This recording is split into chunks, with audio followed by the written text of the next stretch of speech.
역사하시는 이의 역사를 따라 힘을 다하여 수고하노라. 이 시간에는 우리 목사님께서 말씀을 전하시겠습니다.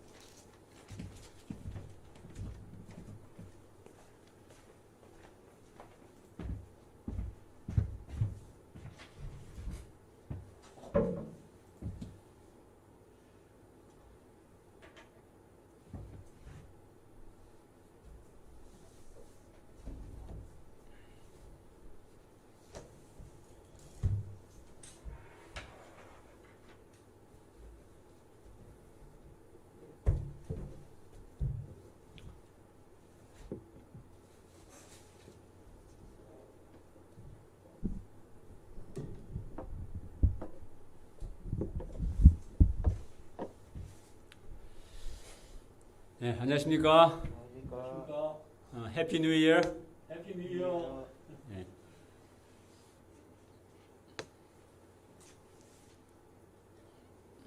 네, 여기도 목사님도 얼굴도 좀 몇 번 뵈니까 또 좀 자연스럽습니다. 네.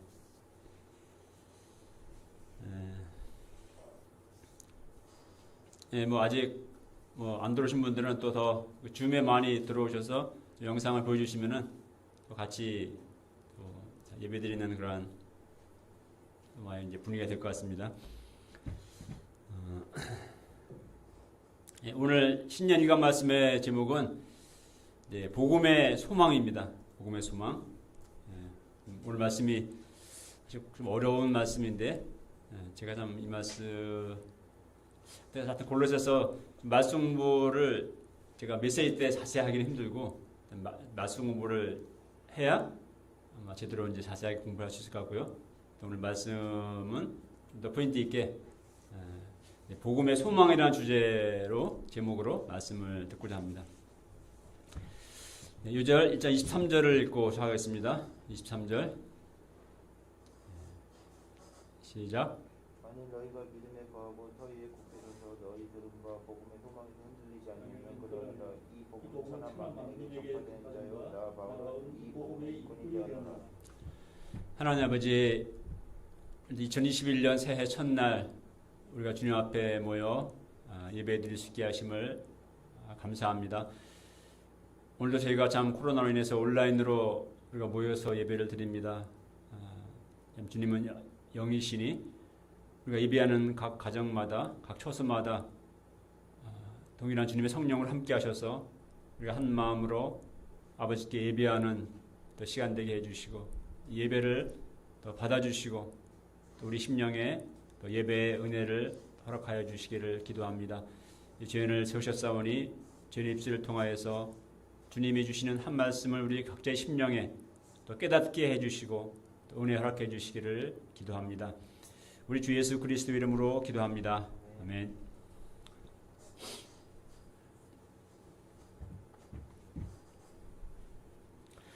골로새서는 이제 사도 바울이 골로새 성도들에게 쓴 편지이죠. 그래서 골로새 교회는 에바브라에 의해서 개척된 교회라고 여겨집니다. 근데 이 골로새 교회가 그 당시에 여러 세상 철학 또 천사 숭배 사상, 영주주의, 유대 율법주의 등 여러 거짓 가르침들로 인해 굉장히 위협을 받고 있음을 에바브라를 통해서 듣게 되었고 이를 돕고자 바울이 이제 쓴 것이 골로새서입니다.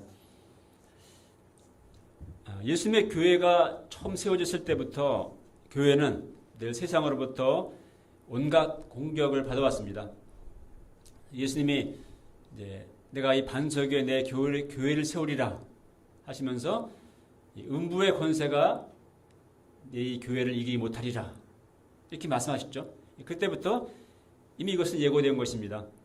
세상은 때로는 박해를 통해서 때로는 여러 거짓된 가르침과 또 철학 사상들을 통해서 이 복음의 본질을 훼손시키고 또 교회를 완전히 무너뜨리려고 공격해 왔습니다. 이것은 오늘날도 마찬가지입니다. 유다서 3절에서 말씀하듯이 우리는 우리에게 단번에 주신 이 믿음의 진리를 위해서 우리는 싸워야 합니다. 복음의 확신과 복음의 소망을 굳게 붙들고 흔들리지 말아야 합니다. 자, 모든 싸움에서 핵심은 뭡니까? 핵심은 이 중심부를 타격하는 것이죠. 옛날 전쟁에서는 적장을 쓰러뜨리면 이기죠. 막 이게 허물어지죠, 그죠? 자, 교회의 핵심, 신앙의 중심부에 무엇이 있습니까? 우리 기독교 신앙의 핵심에는 그리스도, 예수님이 계시죠. 그렇기 때문에 교회를 향한 사단의 공격은 타겟은 항상 무엇보다도 예수님이었어요. 교회가 처음 세워지고 초대교회 때부터 이단이 이제 막 일어났는데 그 예수님의 어떤 본성에 대해서 여러 가지 이제 이단들이 생겨났습니다. 그래서 예수님의 신성을 부정하고 또 예수님이 또 육체로 성육신하신 것을 부정하고 또 십자가의 죽으심과 또 부활을 부정하고 또 예수님을 믿는 것만으로는 부족하고 무엇을 더 해야 된다 이렇게 주장했습니다. 자, 바울은 골로새서를 통해서 예수님은 누구신가에 대해서 또 그의 십자가의 피로 이루신 구원의 복음의 진리에 대해서 힘있게 변증하고 있습니다. 자, 오늘 1장은 먼저 골로새 성도들에 대한 이제 인사말로 시작하죠. 1, 2절에. 그리고 이제 그다음부터 그들에 대한 감사를 이야기합니다. 바울이 그들을 위해서 기도할 때마다 하나님께 무엇을 감사한다고 말합니까? 4절과 5절을 다 함께 읽어보겠습니다. 시작. 이는 그리스도 예산에 너희의 믿음과 모든 성도에 대한 사랑을 들었으며 너희를 위하여 하늘에 쌓아둔 소망으로 말미암으니 곧 너희가 전에 복음 진리를 말씀을 들은 것이라. 예. 여기 보니까 참 바울이 주로 사용하는 표현이 나오죠, 그죠? 뭐 믿음, 소망, 사랑. 예. 우리 고린도전서에서 나오잖아요. 자, 우리가 예수님을 믿는 그 믿음 안에 있다는 것, 그리고 우리가 주님 안에서 이렇게 교제와 사랑을 나누는 삶을 살아간다는 것, 그리고 우리를 위해서 하늘에 쌓아둔 영원한 소망이 있다는 것. 자, 이것처럼 귀한 것은 없으며 또 정말 감사한 것은 없습니다.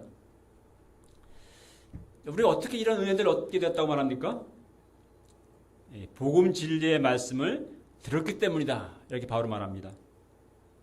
그리고 내가 노력해서 얻은 것도 아니고요.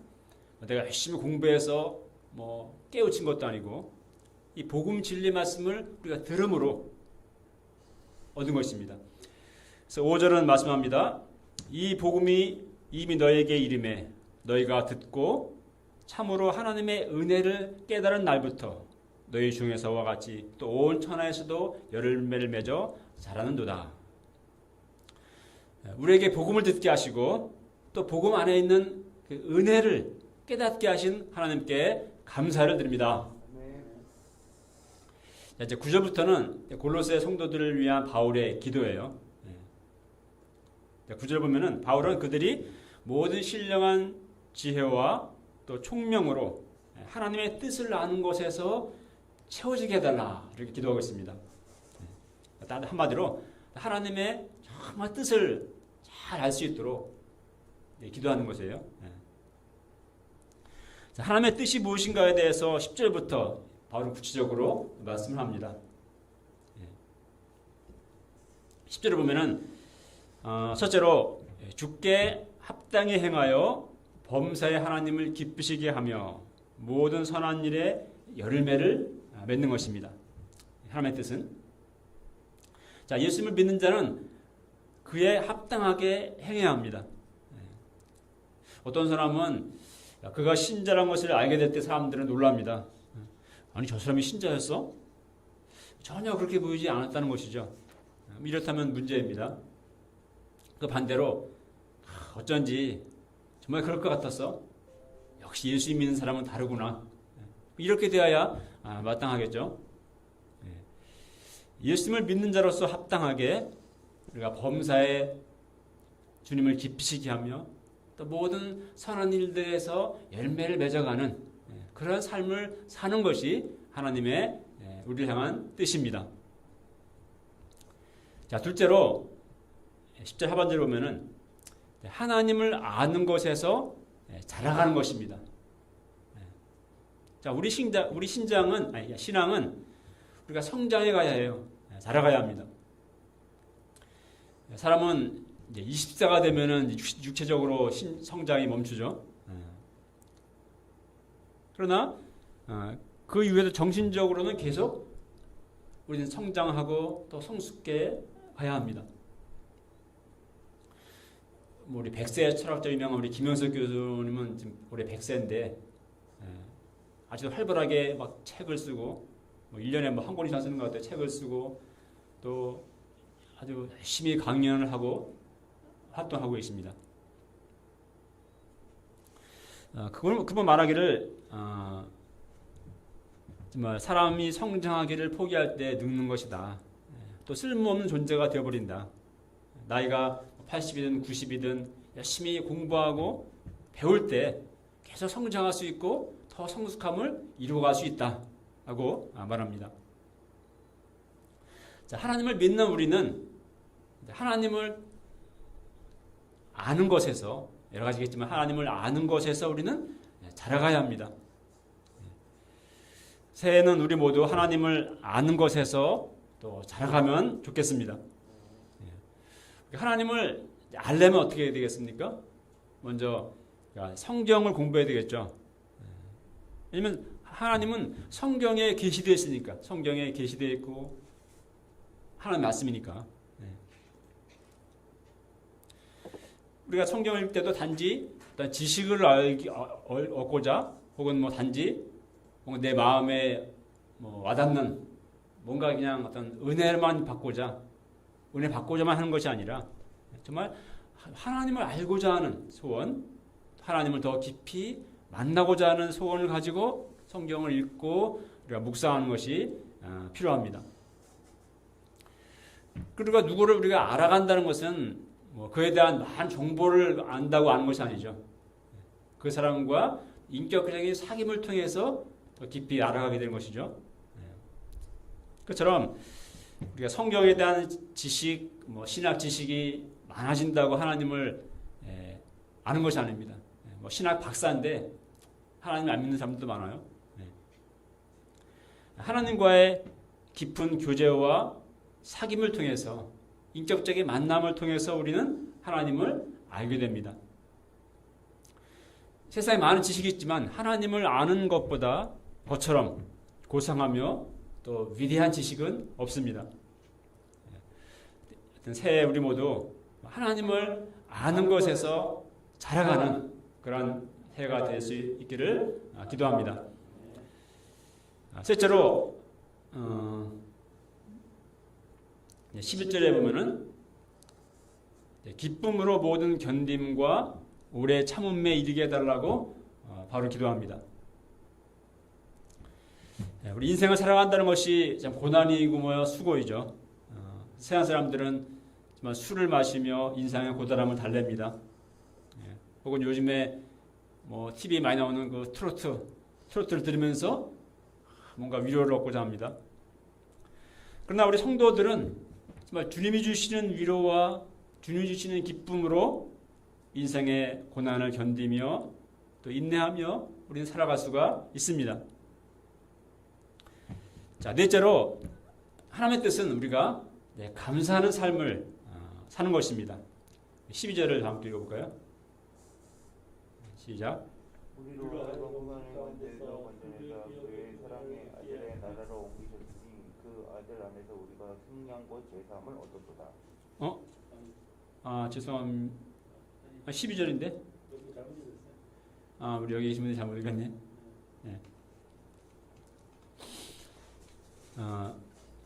나의 힘든 현실만을 보면 별로 감사할 게 없어 보일지 몰라요. 그러나 우리가 하나님께 감사해야 할 이유는 하나님께서 우리에게 빛 가운데 성도의 기업을 얻게 하셨다 하는 것입니다. 빛나는 영원한 천국의 기업을 우리에게 약속해 주셨습니다. 그렇습니다. 우리 삶이 비록 힘들고 어렵지만 현실이 힘들고 참 고단하지만 우리가 아버지께 감사해야 할 이유는 영원한 천국의 기업을 하나님 우리에게 얻게 하셨다 하는 것입니다. 자, 여기서 바울은 성도의 기업의 부분을 얻기에 합당하게 하신 아버지. 이렇게 의미가 이렇게 중첩되는데요. 성도의 기업의 부분을 얻기에 합당하게 하신 아버지께라고 말합니다. 자, 즉 본래 우리는 천국의 기업을 얻기에 합당하지 못한 자들이었다는 것이죠. 죄로 인해 심판의 운명에 처한 인생이었습니다. 이런 우리가 어떻게 천국의 기업을 얻기에 합당한 자가 되었습니까? 13, 14절은 이야기합니다. 한번 읽어보겠습니다. 13, 14절 시작. 그가 우리를 흑암의 권세에서 건져내사 그의 사랑의 아들의 나라로 옮기셨으니 그 아들 안에서 우리가 성령과 죄사함을 얻었도다. 예. 그가 우리를 흑암의 권세에서 건져내사 그의 사랑의 아들의 나라로 옮기셨으니 그 아들 안에서 우리가 속량 곧 죄의 사함을 얻었도다. 우리는 흑암의 권세 아래에 있었습니다. 정말 죄의 권세, 정말 인생의 어둠의 권세, 죽음의 권세, 사단의 권세 아래에 있었어요. 나 스스로는 우리 힘으로는 그 흑암에서 우리는 벗어날 수가 없습니다.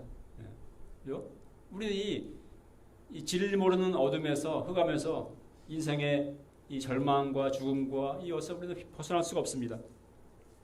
그러나 나를 위해 죽으시고 나의 죄를 위해 죽으시고 부활하신 예수 그리스도 안에서 우리는 속량 곧 죄의 사함을 받았습니다. 이로써 성도의 기업을 얻기에 합당한 자가 되었습니다. 하나님 우리를 흑암의 권세에서 건져내사 그의 사랑의 아들의 나라로 옮기셨습니다. 정말 저는 이 표현이 참 너무 감동적이고 좋지 않습니까? 흑암의 권세에서 그의 사랑의 아들의 나라로.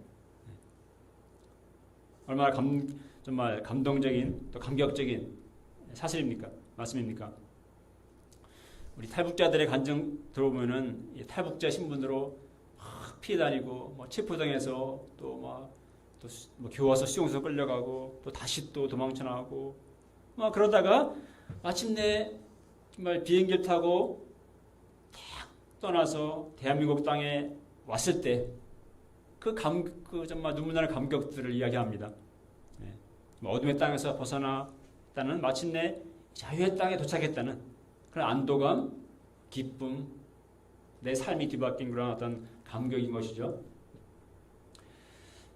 요한복음 5장 24절을 말씀합니다. 내 말을 듣고 또 나 보내신 이를 믿는 자는 영생을 얻었고 심판에 이르지 아니하나니 사망에서 생명으로 옮겼느니라.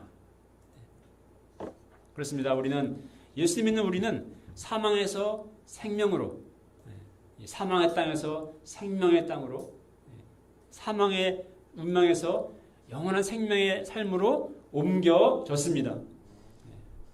우리에게 이 놀라운 은혜를 주신 하나님 아버지께 우리는 감사해야 하겠습니다. 바로 하나님 우리를 그 아들의 나라로 옮기셨다고 말합니다. 즉 우리가 얻은 속량과 죄사함이 그 아들 안에서 얻은 것이라고 말합니다. 바로 이제 그 아들이 누구인가에 대해서 이제 말씀합니다. 15절을 읽어보겠습니다. 시작. 그는 보이지 아니하는 하나님의 형상이시요 모든 이름보다 먼저 나시다니. 예.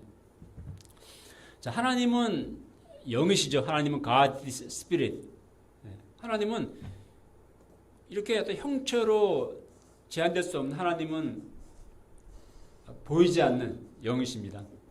그러니까 우리와 다른 차원에 계신 분이죠. 이 하나님께서 우리와 함께 하시고자 육신을 입고 이 땅에 오신 분이 예수 그리스도이십니다.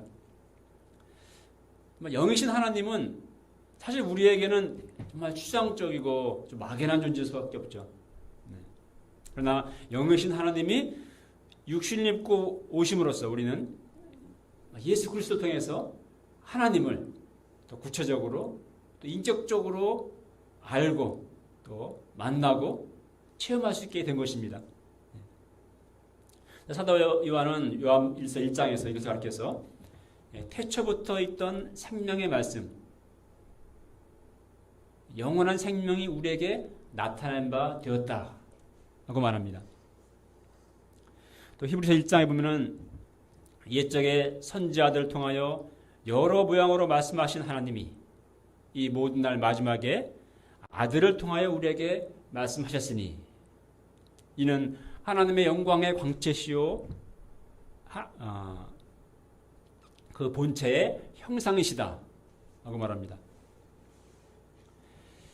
요한복음 14장에 보면은 한 번은 빌립이 예수님께 그랬죠. 아버지 우리에게 보여주십시오. 그러니까 예수님께 대답하셨습니다. 나를 본 자는 아버지를 보았거늘 어찌하여 아버지를 내게 보이려 하느냐. 그렇습니다. 예수님은 보이지 아니하는 하나님의 형상이십니다. 말씀이 육신을 입고 이 땅에 오신 하나님이십니다. 모든 피조물보다 먼저 나신 이란 말은 모든 피조물들이 창조되기 이전부터 이미 존재하셨던 분이다 하는 그런 의미입니다. 그러므로 예수님은 그리스도는 곧 창조주이십니다. 만물이 그로 말미암아 창조되었고 또 그를 위하여 창조되었습니다. 그는 교회의 머리이시며 또 근본이시며 부활의 첫 열매가 되신 분이며 이로써 만물의 으뜸이 되신 분입니다. 하나님 아버지의 모든 충만이 그 안에 육체로 거하시는 분입니다. 사도 요한은 예수님에게서 하나님의 영광을 보았고 그는 이렇게 증거했습니다. 말씀이 육신이 되어 우리 가운데 거하심에 우리가 그 영광을 보니 아버지의 독생자의 영광이요 은혜와 진리가 충만하더라.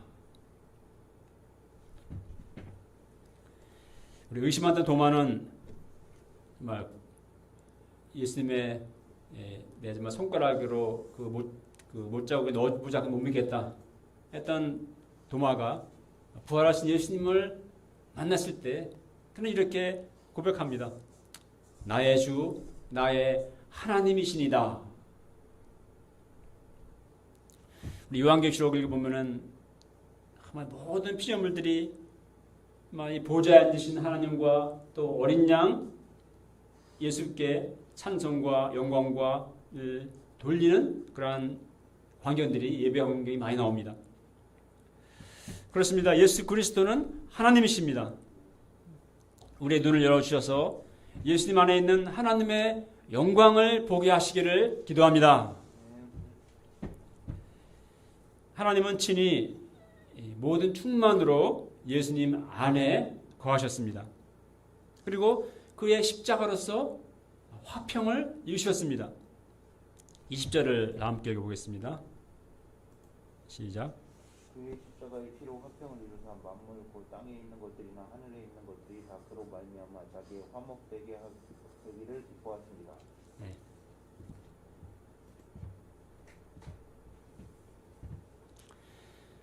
예수님의 십자가의 피로서 정말 이 십자가의 피는 정말 타락한 또 저주받은 온 세상을 온 우주적인 화목의 십자가임을 사도 바울은 말씀합니다. 21절을 보십시오. 전에 우리는 악한 행실로 멀리 떠나 마음으로 하나님과 원수되었던 자였습니다. 자, 죄는 관계성을 파괴하죠. 누가 나에게 아주 악한 악을 행하고 나를 계속 내가 싫어하는 일만 골라 하고 나를 괴롭게 하고 나를 화나게 하면 어떻습니까? 이제 마음에 금이 가죠. 관계성이 파괴되고 어떤 적대적인 감정이 듭니다. 바로 죄가 그런 것이죠. 하나님과의 인간 사이에. 로마서 1장 18절에 보면은 이렇게 말씀합니다. 하나님의 진노가 불의로 진리를 막는 사람들의 모든 경건하지 않음과 불의에 대하여 하늘로부터 나타나나니. 인간들이 자신들의 불의함으로 악함으로 하나님의 진리를 가로막고 온갖 불경건한 악을 행함으로 의로우신 하나님의 진노를 불러일으키고 있다는 것이죠. 뭐 창조자 하나님을 믿지도 않고 또 영화롭게 하지도 않고 또 감사하지도 않습니다. 하나님의 영광 대신 썩어질 세상 것들을 또 사람들을 또 돈을 우상 섬깁니다. 하나님을 마음에 두기 싫어하고 저녁대로 온갖 부끄러운 짓을 행하며 몸을 욕되게 합니다. 부패한 본성대로 온갖 악을 행하며 악한 자들을 또 옳다고 합니다. 하나님 없는 세상이 모습이 이와 같지 않습니까? 우리도 저는 다 그처럼 정말 죄 가운데 죽었던 죄악된 행실로 하나님을 멀리 떠나 원수되었던 자들이었습니다. 그러나 그의 십자가의 죽으심으로 예수님의 우리 죄를 위한 십자가의 죽으심으로 하나님은 우리를 하나님과 화목하게 하셨습니다. 로마서 5장 1, 2절을 말씀합니다. 그러므로 우리가 믿음으로 의롭다 하심을 받았으니 우리 주 예수 그리스도로 말미암아 하나님과 화평을 누리자. 또한 그로 말미암아 우리가 믿음으로 서 있는 이 은혜에 들어감을 얻었으며 하나님의 영광을 바라고 즐거워하느니라. 그렇습니다. 이제 우리는 예수 그리스도의 피로 말미암아 하나님과 화평하게 되었습니다. 화평을 누리게 되었습니다. 이 은혜를 주신 하나님께 감사를 드립니다. 그러나 화목하게 된 것이 끝은 아닙니다. 더 큰 하나님의 목적이 있어요. 22절을 말씀합니다. 22절 읽어보죠. 시작. 이제는 그 육체의 죽음으로 말미암아 화목하게 하사 너희를 거룩하고 흠없고 책망할 것이 없는 자로 그 앞에 세우고자 하셨으니. 네. 우리를 하나님과 이제 심판받는 우리를 거기서 건져주신, 화목하게 하신 그것이 끝이 아니라 이제 그 앞에 거룩하고 또 흠없고 또 책망할 것이 없는 자들로 서게 하시는, 이것이 하나님이 우리 예수님의 피로써 이루고자 하시는 구원 사역의 최종 목적, 열매인 것입니다. 자, 이제 우리 삶을 이렇게 예수님의 피로 우리가 정말 화목하게 되었고 구원 얻게 되었으면, 이제 우리가 계속해서 앞에서 우리 배웠듯이 정말 하나님 아는 것에서 우리가 자라가고 모든 선한 열매를 맺고 주님을 기쁘시 하고 이런 삶으로 우리가 이제 성장하고 열매를 맺는 삶으로 나가야 되는데, 이렇게 되기 위해서는 중요한 것이 있습니다. 우리 23절 읽어보죠. 시작. 만일 너희가 믿음에 거하고 너희의 복에서 너희 믿음과 복음의 소망이 흔들리지 아니하면 그러하리라. 네. 이를 위해서는 우리가 예수님을 믿는 믿음에 계속 거해야 합니다. 그리고 그 터 위에 굳게 서야 합니다.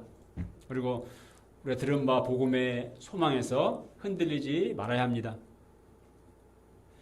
왜냐하면은 우리를 믿음에서 멀어지게 하는, 또 우리를 믿음에서 실족하게 하고자 하는, 또 우리의 소망을 흔드는 그런 도전과 유혹들이 늘 세상에서 끝없이 있는 그런 시대이기 때문입니다. 우리가 끝까지 예수 그리스도를 믿는 그 안에 있는 믿음에 거해야 하겠습니다. 복음의 진리의 터 위에 굳게 서야 하겠습니다. 또 복음을 통해서 주신 구원의 소망에서 우리가 흔들리지 말아야 하겠습니다. 바울은 이 복음이 이제 천하 만민에게 전파되고 있으며 자신은 이 복음의 일꾼이 되었노라 고 이제 고백합니다. 말합니다. 바울은 지금 이 골로새서는 옥중서신이에요. 지금 이제 감옥에서 이 편지를 쓰고 있습니다. 요즘같이 이 추운 겨울날 차디찬 감옥에 갇혀서 배고픔과 외로움과 이 추위에 떨며 지내야 한다면 얼마나 괴로움이 크겠습니까? 근데 사도 바울은 24절에서 말씀합니다. 24절을 함께 읽어볼까요? 시작. 나는 이제 너희를 위하여 받는 괴로움을 기뻐하고 그리스도의 남은 고난을 그의 몸된 교회를 위하여 내 육체에 채우노라. 네. 이 구원의 복음을 완성하기 위한 고난을 예수님이 십자가에서 다 치르셨죠. 받으셨습니다. 그러나 이제 이 구원의 복음이 온 세상에 온 모든 사람에게 전파되어야 하는데 이 복음이 전파되기 위해서는 이제 고난이 필요합니다. 복음 일꾼들의 고난이 필요합니다. 바울은 그것을 그리스도의 남은 고난이다 이렇게 말합니다. 몸된 주님의 교회를 위해서 그 고난을 자신의 내 육체에 채우겠다 하고 그는 말합니다. 정말 이제 감동적인 표현이죠. 정말 그래서 남은 고난을 회피하지 않고 나는 고난 받기 싫어요. 저거는 뭐 다른 사람들이 나는 싫어요. 그게 아니라 정말 내가 복음의 일꾼이 되어서 남은 고난을 내 육체에 채우겠다. 내 고난을 내 온몸으로 감당하겠다 하는 그런 참 결심이죠.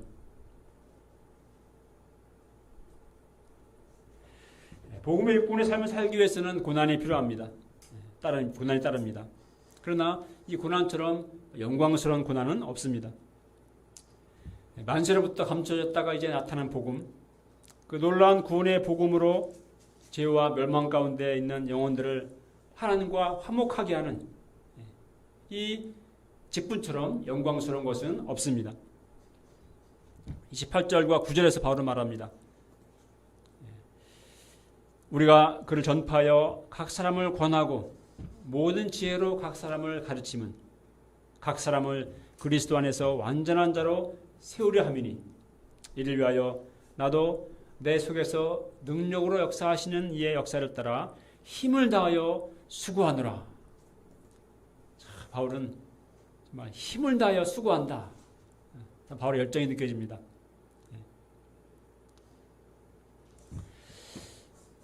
결론을 맺겠습니다. 이제 2021년 새해 우리에게는 어떤 소망들이 있습니까? 우리는 어떤 소망들을 바라보며 살아갑니까? 뭐 여러 가지 현실적인 소망들이 다 있겠죠. 우리가 그 무엇보다 우리가 굳게 붙들어야 할 소망은 또한 이 복음의 소망입니다. 복음 안에 있는 소망, 또 복음 안에서 주님이 우리에게 주신 참되고 영원한 소망입니다. 이 세상에 정말 참된 소망은 없습니다. 예수 그리스도만이 또 복음만이 이 세상에 또 우리 삶에 참된 유일한 소망입니다. 새해에도 우리 모두 예수님을 믿는 이 믿음 안에 거하고 또 이 복음 신앙의 터 위에 굳게 서야 하겠습니다. 이 복음의 소망에서 흔들리지 말아야 하겠습니다. 그리고 우리도 사도 바울 우리 목자님처럼 우리도 복음의 일꾼으로서 이 영원한 구원 역사의 하나님의 경륜 가운데서 불러주신 복음의 일꾼으로서 우리도 몸된 그리스도의 교회를 위해서 그리스도의 남은 고난에 동참하며 이 복음을 위해 함께 힘써 수고하는 삶을 살아가는 저희들이 될 수 있기를 기도합니다. 유절 읽겠습니다.